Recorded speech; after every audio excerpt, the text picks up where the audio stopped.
রাজপুর মাধ্যমে এটা প্রতিষ্ঠা হয়েছে। আচ্ছা, আর পুরী শঙ্করাচার্য আসলে ওনার মাধ্যমে মহাপ্রভুর নবকলেবর হয়েছে। আচ্ছা, পুরীর জগন্নাথ মন্দিরে যেমন আছে সেই পাথর দিয়ে তৈরি।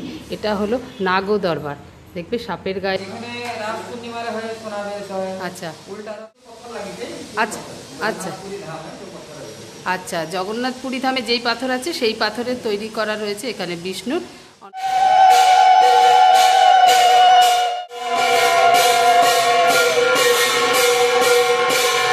এই দেখো ট্রেন যাচ্ছে, তোমাদের বললাম না যে স্টেশন একদম পাশেই।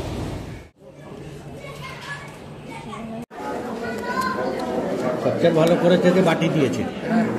নমস্কার বন্ধুরা, কেমন আছে সবাই? আজকে আমি শর্মিষ্ঠা চলে এসেছি কলকাতার সবচেয়ে বড় জগন্নাথ মন্দির খিদিরপুরে। অনেকদিন ধরেই ইচ্ছে ছিল এখানে আসবো বাট হয়ে উঠছিল না। ওই যে বলে না, যে কোনো ঠাকুরের মন্দিরে দেখবে যতক্ষণ না ঠাকুর ডাকে ততক্ষণ যাওয়া হয় না। তো এসে অলরেডি আমি পুজো দিয়ে দিয়েছি। এই দেখো ঠাকুরমশাই আমায় কি সুন্দর করে টিপ পরিয়ে দিয়েছে, আর এই যে পুজোও দিয়ে দিয়েছি। তো এইবার চলো তোমাদের সাথে শেয়ার করি এখানে আসতে হলে কিভাবে আসবে। তোমরা হয়তো অনেকেই এসে গেছো, আর যারা আমার মতো এখনো আসনি তাদের জন্য বলে দিই এখানে আসতে হলে কিভাবে আসবে। তো এই হলো জগন্নাথ মন্দির, আর এই দিকে যে রাস্তাটা দেখছো একটুখানি 2 মিনিটও হাঁটবে না, বাদিকে চলে গেলে পেয়ে যাবে খিদিরপুর রেল স্টেশন। সবচেয়ে ভালো ওয়ে হলো ট্রেনে করে যদি আসো। কিভাবে আসবে সেটা তো বলেই দিলাম, এবার বলে দিই এখানে আসতে হলে বা এখানে পুজো দিতে হলে কোন সময়ের মধ্যে আসতে হবে, আর যদি এখানে এসে ভোগ প্রসাদ গ্রহণ করতে চাও তাহলে কিভাবে সেই কুপনটা পাবে বা সেই কুপনের কত মূল্য, কখন কুপনটা নিতে হবে, সব কিছুই শেয়ার করবে এই ভিডিওতে। তাই পুরো ভিডিওটা দেখতে থাকো। এই হলো মন্দিরের এন্ট্রি, একদম রাস্তার ওপরে। এই দেখো, আর এই যে মন্দিরে ঢোকার আগে দুপাশে এই দুজন রয়েছে, এনারা কিন্তু যে কোনো জগন্নাথ মন্দিরে গেলে এনাদের দেখতে পাবে। আর এই যে সামনে একটা থাম দেখতে পাচ্ছ, এটাও দেখতে পাবে। এটাতে প্যান্ডেল করে ঢাকা আছে, কিছু নিশ্চয়ই অকেশন হয়েছিল বা কিছু। তো এই হলো জুতো রাখার জায়গা, অনেকটা বড়। এখানে কিন্তু জুতো রাখার জন্য কোনো রকম কোনো পয়সা লাগে না। এই হলো মন্দির, কিছু অকেশন গেছে আগেই বললাম, এই জন্য এখানে প্যান্ডেল করা রয়েছে। আচ্ছা, আমি জিজ্ঞেস করে জানতে পারলাম এইটা কোনো অকেশনের জন্য না। এই প্যান্ডেলটা বললো আপ লোগো কো গরমি না লাগে ইসিলিয়ে। তো আমাদের গরমের জন্য এই ব্যবস্থা করা হয়েছে যাতে আমাদের গরম না লাগে। সত্যি এইখানটা ঠাটা পোড়া রোদ্দুর। মন্দির তো দেখবো, যাবো ঠাকুরের কাছে, তার আগে চলো একটু পুজো দেওয়ার ব্যবস্থা করে নিই। তো এই যে যদি পুজো দিতে চাও একদম মন্দিরের ভেতরে এখানে ফ্লাওয়ার শপ রয়েছে, এখান থেকে ফুল কিনে নিতে পারো। আর এই দিকে রয়েছে হলো ঠাকুরের প্রসাদ কেনার জন্য দোকান, যেখানে গজা পাওয়া যাচ্ছে। তো চাইলে এখান থেকে কিনে নিতে পারো। তো চলো আমরা এখান থেকে একটু পুজো কিনে নিই। ঠাকুরকে প্রদীপ দেখিয়ে তারপরে এইটা হলো প্রদীপ রাখার জায়গা, এইটা হলো ধূপকাঠি রাখার জায়গা। আচ্ছা, এখানে পুজোর ডালি হলো 51 টাকা আছে, 101 টাকা আছে। পুজো দেওয়ার আগে এখানে ধূপকাঠি প্রদীপ জ্বালিয়ে ঠাকুরকে এখান থেকেই দেখিয়ে দিচ্ছি। তার কারণ হলো যিনি বিক্রি করছিলেন উনি বললেন যে ওপরে ঠাকুরের কাছে কোনো রকম আগুন, ধূপকাঠি, প্রদীপ এগুলো নিয়ে যাওয়া যাবে না। তো এখানেই আপনাকে দেখাতে হবে, আগে এগুলো দেখিয়ে নিন তারপরে ওপরে পুজো দিতে যাবেন। তো মনটা একটু খুঁতখুঁতে লাগছিল, একটু ঠাকুরকে দেখাতে পারবো না দূর থেকে হলেও। কি কপাল ভালো দেখো, এই যে এইখানে দেখতে পেলাম ছোট্ট একটা জগন্নাথ রাখা রয়েছে। তো তাকেই একটু প্রদীপ দেখিয়ে দিলাম, মনটা শান্তি হয়ে গেল। আর উনি বলছিলেন যে আপনি মন্দিরে এসে প্রদীপ ধূপকাঠি জ্বালাচ্ছেন মানেই সেটা ঠাকুরকে নিবেদন করছেন, সেটা যে ঠাকুরের সামনেই হতে হবে এরম কোনো ব্যাপার না। তো যাই হোক, তবু আমাদের মনে তো একটা খুঁতখুঁত থাকে, সেটাও দূর হয়ে গেল। ওই যে কথাতে বলে না, মন থেকে কিছু চাইলে সেটা পূরণ হয়, তাও আবার ঠাকুরের কাছে এসে।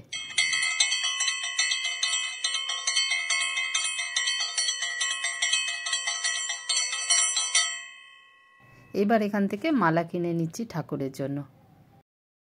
এখানে এসে দুপুরের প্রসাদ খেতে চাইলে এইখানে হলো প্রসাদের কুপনের কাউন্টার। এই যে আমি নাম্বারটা শেয়ার করে দিচ্ছি, এই নাম্বারে কল করে আগের দিন মানে যেদিন যাবেন তার আগের দিন সকাল 9টা থেকে সন্ধ্যে 6টার মধ্যে ফোন করে বুক করতে হবে। কুপন মূল্য পার হেড 150 টাকা করে, আর পার্সেল নিয়ে যেতে চাইলে 180 টাকা। এবার চলো যাই জগতের নাথের কাছে। মন্দিরে ওঠার জন্য দুদিক দিয়ে সিঁড়ি আছে, যে কোনো একদিক দিয়ে উঠতেই পারো। এই যে স্তম্ভটা দেখছো, এটা যে কোনো জগন্নাথ মন্দিরেই দেখবে থাকে। জগন্নাথ ঠাকুরের ঠিক উল্টো দিকে এই স্তম্ভটা থাকে, যার মাথায় থাকে গরুর দেব। এই ওপরেই রয়েছে, এটা কাঠের তৈরি তো। পুরী মন্দির একই কথা। কিসের কি পাথর? পুরী যে পাথর লাগিয়েছে, আচ্ছা আচ্ছা পুরী ধামে যে পাথর লাগিয়েছে। আচ্ছা, জগন্নাথ পুরী ধামে যেই পাথর আছে সেই পাথরের তৈরি করা রয়েছে এখানে বিষ্ণুর অনন্ত শয্যা, ভগবান বিষ্ণুর।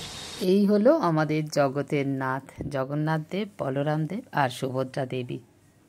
আমরা যে পুজো দেওয়ার জন্য নিয়ে এসেছি সেটাই ঠাকুরমশাই পুজো দিচ্ছে, আর আমাদের মালাগুলোও ঠাকুরকে পরাচ্ছে। আমি না কোনো মন্দিরে গিয়ে মালা কিনি, খুব ভয় ভয় যে ঠাকুরকে পরাবে তো। অনেক মন্দিরে আছে না ঠাকুরের গায়ে ছুঁয়ে রেখে দেয়, পরায় না বা পরানো সম্ভবও হয় না, সেই জন্য তো বলেছে হ্যাঁ হ্যাঁ পরাবে। তো আমাদের চোখের সামনেই ঠাকুরকে সেই মালাগুলো পরাচ্ছে, আমার খুব ভালো লাগছে। ওম চন্দনস্য মহাপুণ্য পবিত্র পাবনাসনা ফলা হরতে নিত্যং লক্ষ্মী বর্ষণ। বেশ বড় করে অকেশন হয় আর কি। এটা মুখ্য হলে ইয়ার রথযাত্রা, আচ্ছা, তারপরে রাস পূর্ণিমা, হ্যাঁ, শিবরাত্রি, গণেশ পূজার সঙ্গে গণেশ পূজা হয়, সরস্বতী পূজার সঙ্গে সরস্বতী পূজা হয়। ঠাকুরকে সোনার বেশে কবে বললেন সাজানো হয়? সোনাবেশ তো এখানে রাস পূর্ণিমারে হয়, সোনাবেশ হয়। আচ্ছা, উল্টা রথের পরদিনে হয় সোনাবেশ। এটা বিভিন্ন প্রকার তো বেশ হয়। এখানে জগন্নাথ দেবের মাসির বাড়ি কোনটা, মানে কোথায় যান উনি এখান থেকে রথে চড়ে? এই তো বহু পুরনো মন্দির। আচ্ছা, জগন্নাথ মন্দির। হ্যাঁ, তো 1944 আগে ছোট মন্দির ছিল। আচ্ছা, বড় মন্দির পুরী রাজগুরুর মাধ্যমে এটা প্রতিষ্ঠা হয়েছে। আচ্ছা, আর পুরী শঙ্করাচার্য আসলে ওনার মাধ্যমে মহাপ্রভুর নবকলেবর হয়েছে। আচ্ছা, এই মন্দির তো আগে বহু পুরনো ছিল। এটা তৃতীয় সংস্করণ মন্দির হয়েছে। আচ্ছা, এটা 99 হয়েছে, এটা 25 বছর হয়েছে। আচ্ছা। তো রথে চড়ে, সবচেয়ে বড় মন্দির। হ্যাঁ হ্যাঁ, কলকাতা সবচেয়ে বড়। তো রথে চড়ে জগন্নাথ দেব মাসির বাড়ি যে যান, মাসির বাড়ি এখানে কোথায়? মাউসি বাড়িটা এখানে হচ্ছে 2.5-3 কিলোমিটার হবে। আচ্ছা, মাউসি বাড়ি। আচ্ছা, খিদিরপুর 25 পল্লী। 25 পল্লী। পুরনো মাউসি বাড়ি। আচ্ছা, এবার নিয়ে যায়, একটা বহু ভিড় হয় না, সেই জন্য নিয়ে যায় ভবানীপুর নর্দান পাড়। আচ্ছা, মাউসি বাড়ি হয়। আচ্ছা, পুরো মাউসি বাড়ি হয়েই আছে। আচ্ছা।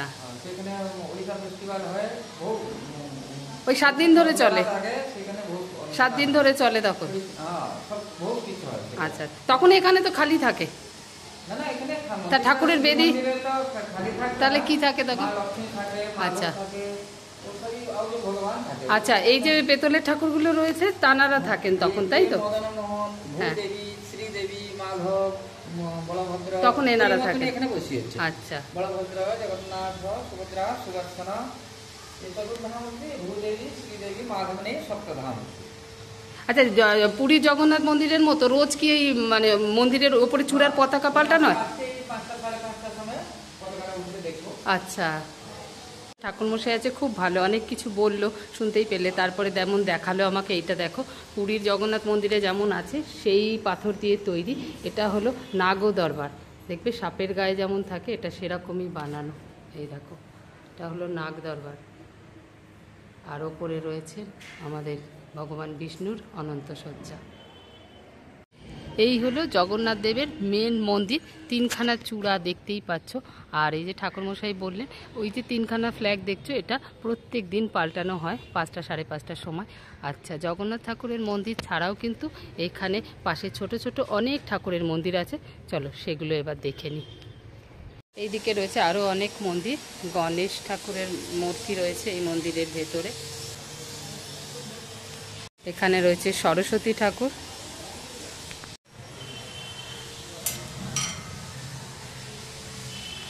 রয়েছে হনুমান মন্দির, বজরংবলীর একটা মূর্তি। এখানে রয়েছে বিমলা মন্দির, কি সুন্দর শাড়ির কালারটা দেখো। রয়েছে সূর্য মন্দির, এই যে ভগবান। তো চলো এখন একটু এই জগন্নাথ মন্দিরটা প্রদক্ষিণ করে নিই, পুরো একদম বাঁধানো। আর এই দেখো, এটা হলো স্টেশন। এইখানে রয়েছে মন্দির, এই হলেন ভগবান। এখানে রয়েছে লক্ষ্মী ঠাকুরের মন্দির, এই হলো লক্ষ্মী ঠাকুর। এইখানে রয়েছে ভগবত মন্দির, এখানেও ভগবত মন্দিরে রয়েছে জগন্নাথ, বলরাম, সুভদ্রা দেবী। মেন মন্দিরের ডান দিকেই রয়েছে শিব ঠাকুরের মন্দির। এখানে রয়েছে একটা শিবলিঙ্গ। এই দেখো ট্রেন যাচ্ছে, তোমাদের বললাম না যে স্টেশন একদম পাশেই। খুব ভালো লাগছে আজকে, জানো তো। এমনিতেই মন্দিরে এলে মন ভালো হয়ে যায়, তারপরে এটা আমার অনেক দিনের ইচ্ছে ছিল এই খিদিরপুরে জগন্নাথ মন্দিরটায় আসবো, তো সেটা আজকে পূর্ণ হলো। বেশ ভালো লাগছে। এই জগন্নাথ মন্দির কিন্তু একদম পুরীর জগন্নাথ মন্দিরের সাথে সব কিছু মিলিয়ে বানানো, নিয়ম কানুন সব কিছু।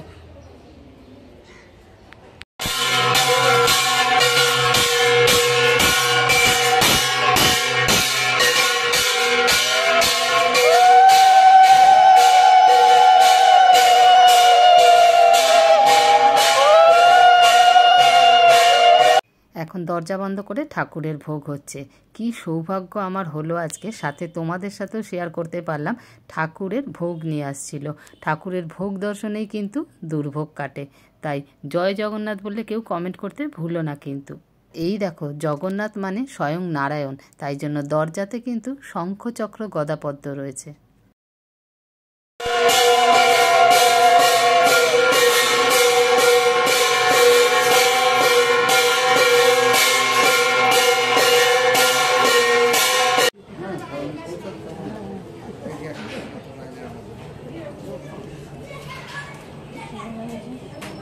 এদিকে রয়েছে খাওয়ার জলের ব্যবস্থা, এখানে রয়েছে হাত ধোয়া, এখানে রয়েছে টয়লেট।